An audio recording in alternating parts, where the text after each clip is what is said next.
aqui louvando a Deus, podendo exaltar seu santo nome. Com estarmos aqui louvando a Deus, podendo exaltar seu santo nome. Tempo para isso, tempo para louvarmos a Deus, um só amor, um só Espírito. Tempo para isso, tempo para louvarmos a Deus, um só amor, um só Espírito.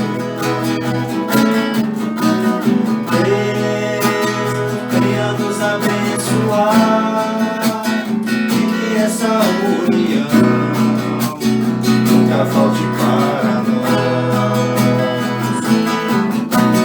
Deus, venha nos abençoar e que essa união nunca falte para nós.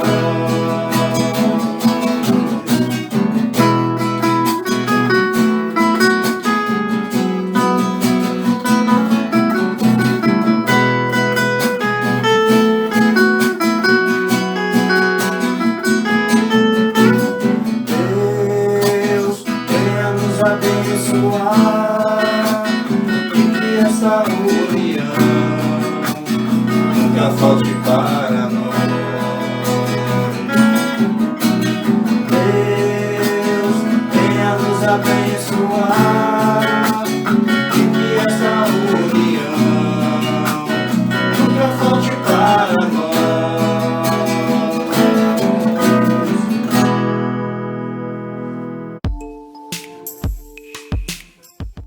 Oremos. Santo Deus, maravilhoso Pai, graça te damos, Senhor, por tudo que Tu és, Senhor, por tudo que Tu fazes em nossas vidas, Deus. Te pedir agradecendo, Senhor, também, Senhor, porque Tu tens nos guardado, Senhor. E no meio a um ano tão difícil, Senhor, ainda temos lutas, mas temos vitórias para contar, Senhor. Te agradecemos, Senhor, e te pedimos, Senhor, pela vida de todos aqueles que estão assistindo, Senhor, essa programação desse canal do Interlúdio com Deus, Deus. Que Tu continuas guardando, Senhor, abençoando, Senhor, livrando do mal e concedendo, Senhor, o desejo de coração de cada um, segundo a Tua vontade. Pedimos que esteja conosco, Senhor, nos dá sabedoria, nos ajuda a fazer sempre a Tua vontade, Deus. E que Tu possas também, Senhor, estar abençoando a vida das pessoas que são responsáveis, Senhor, por essa programação.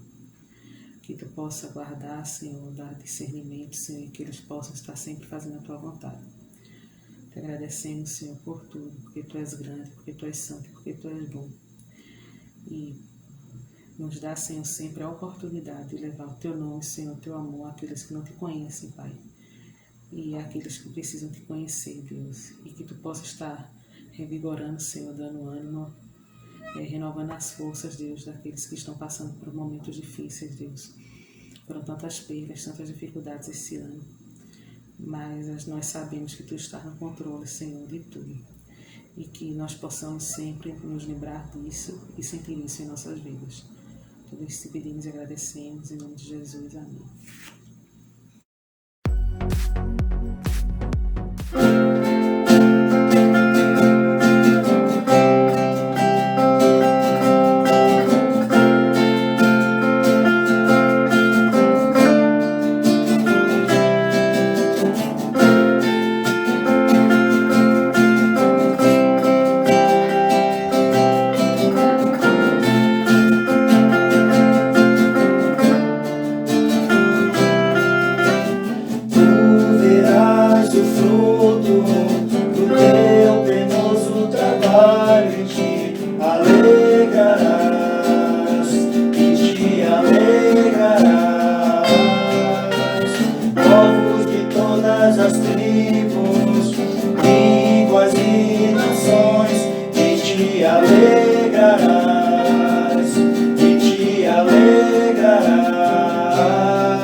Tu és.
Olá, meus queridos! Bom estarmos juntos mais uma vez para meditarmos na palavra, para aprendermos daquele que disse: Aprendei de mim, que sou manso e humilde de coração, e encontrareis descanso para as vossas almas. Eu me refiro a Jesus, o nosso amado e querido Salvador.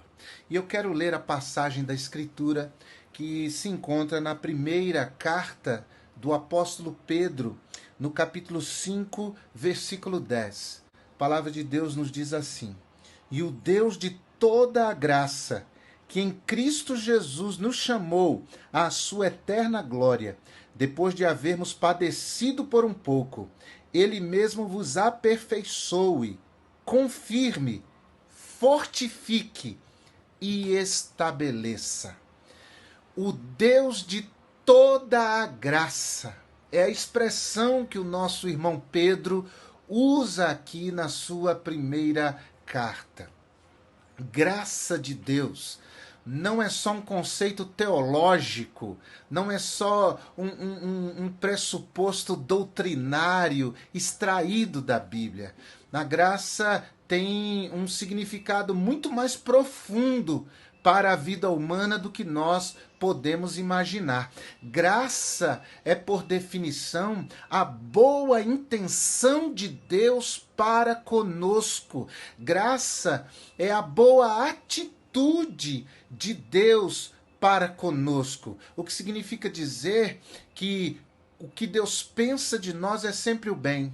O que Deus opera, o que Deus faz em nós, em nossas vidas, também tem o objetivo do nosso bem. Mesmo que nós não compreendamos, ainda assim, essa boa intenção e essa boa atitude de Deus para conosco, sempre imutável para conosco, essa atitude e intenção imutáveis para conosco, nós chamamos de graça. Aliás, nós viemos à existência como fruto da graça de Deus, da boa vontade, da boa intenção e da boa atitude de Deus para conosco. Nós não existimos como fruto do acaso, nem existimos por vontade de quem quer que seja, de fato, em última instância, nós existimos por causa de Deus. O apóstolo Paulo, no Areópago ateniense, falando aos filósofos gregos, diz no capítulo 17 do livro de Atos: nele, Deus, nós existimos, nós nos movemos. Veja que coisa extraordinária. Em Deus nós nos movemos e em Deus nós existimos. Portanto, a graça começa em Deus, subsiste em Deus, permanece eternamente em Deus. Esse Deus que, como disse, trouxe à existência a humanidade lá no Éden. Com Adão e Eva, Deus criou Adão com as suas próprias mãos, diferentemente do restante da criação, que Deus criou simplesmente com a palavra do seu poder. Deus disse: haja e houve. Deus disse: venha à existência, e tudo o que conhecemos e até o que não conhecemos veio a existir como fruto da palavra de Deus. Mas quando se tratou do ser humano, quando se tratou do primeiro homem, Adão, Deus formou o homem com as suas próprias mãos. Deus formou o homem do pó da terra e soprou sobre este homem o fôlego de vida, tornando-o, como nós, alma vivente. E o que é que nós, que somos chamados de imagem e semelhança de Deus, uma espécie de rascunho de Deus, o que nós temos de tão especial? O que nós temos de tão diferente? O que há de nós que de fato mereçamos essa criação toda especial e diferenciada? Nada, a não ser graça. Graça de Deus. Deus simplesmente quis fazer isso. a boa intenção de Deus e a boa atitude de Deus se manifestou a nós, e isto é graça. Deus deu ao homem a mulher posteriormente, né? Então, Deus deu à mulher, Eva, a Adão, e isso foi expressão única, exclusiva de graça de Deus. O que Adão fez para merecer? Nada, absolutamente nada, mas Deus providenciou isso, graça de Deus. Deus deu a esse casal autoridade para dominar sobre a terra.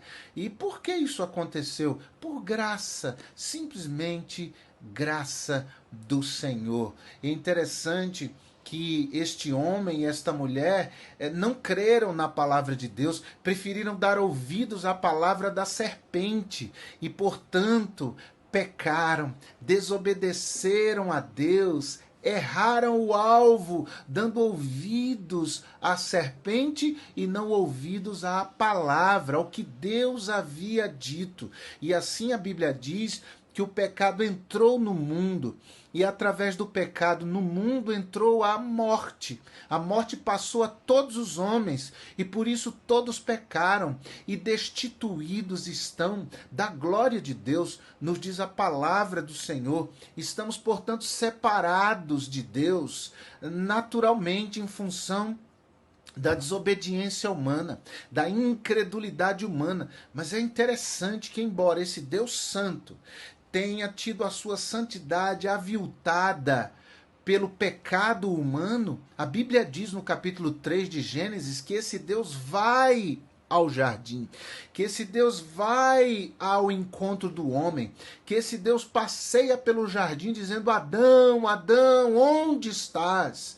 E esse ato de Deus ir para requerer contas de Adão é um ato da graça de Deus, porque Deus podia simplesmente destruir o homem e a mulher ali. Deus poderia simplesmente destruir toda a criação e fazer uma coisa ainda melhor no lugar. Mas, no entanto, esse Deus age diferente. Ele vai ao encontro deste homem, ele ouve o que este homem diz, mesmo que as justificativas daquele homem, daquela mulher, não fossem de fato justificativas aceitáveis. Mas Deus, no entanto, os ouviu e não os destruiu. Deus os expulsou do jardim. E os expulsou do jardim, essa expulsão, em vez da destruição, em vez do aniquilamento dos primeiros homens, Adão e Eva, ou do primeiro homem e da primeira mulher, Adão e Eva, essa expressão é pura e simples graça. Graça. E olha, em função de Deus não ter destruído o homem e a mulher, é que a humanidade se multiplicou e nós estamos aqui hoje. Portanto, somos, em última análise, expressões da graça maravilhosa do Senhor. E não só isso, mas esse Deus que expulsou o homem e a mulher do jardim providenciou uma forma para que esse homem e essa mulher pudessem ter comunhão novamente com ele, apesar de terem pecado. E no capítulo 3, versículo 15 do livro de Gênesis, Deus promete que da semente da mulher, Deus haveria de levantar um varão, um homem, que esmagaria a cabeça da serpente. E essa é a primeira profecia na Bíblia que se refere à pessoa e obra do Senhor e Salvador Jesus Cristo. Pois lá na cruz, quando gritou, está consumado, está pago, essa expressão consumado é uma palavra grega, tetelestai, que se referia a uma dívida de um criminoso que havia finalmente sido paga. Então nós, pecadores, em Cristo Jesus, temos a nossa dívida de pecado para com Deus paga, zerada. Não devemos mais nada por Jesus Cristo. Por isso que a palavra de Deus diz relativa a Jesus: todo aquele que em Cristo crê não perece, mas tem a vida eterna. E por que que Deus fez isso? Providenciou a salvação e o Salvador para que todo que crê nele, Jesus Cristo, tenha a vida eterna. Graça de Deus. Por isso Pedro, que negou a Jesus 3 vezes e arrependido, declarou e afirmou o seu amor por Jesus 3 vezes. Ele escreve este versículo e diz: e o Deus de toda graça, que em Cristo nos chamou à sua eterna glória, depois de havermos padecido.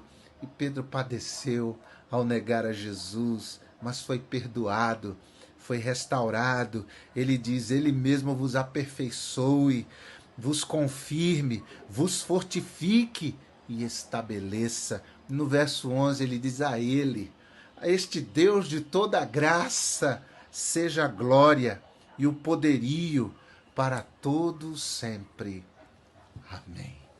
Por isso Paulo diz, repete para si e para nós as palavras de Jesus, quando disse: a minha graça te basta.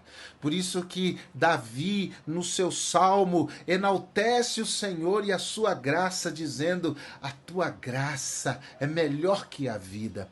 Vivamos da graça de Deus, dependamos da graça de Deus, busquemos essa boa intenção e esta boa atitude de Deus para conosco, porque é isso que Deus deseja derramar sobre nós, a sua graça. Agora, a graça de Deus é um tiro na nossa justiça própria. A graça de Deus é um tiro de morte no nosso sentimento de prepotência, de que não precisamos de Deus. Não, todos nós precisamos de Deus e da sua graça. Que a graça do nosso Deus esteja com cada um de vocês. Gostaria de agradecer pelo apoio e que cada vez mais nós possamos divulgar a palavra de Deus através desse canal. Dê um like e se inscrevam e nos ajude a levar a palavra de Deus a todas as pessoas. Amém?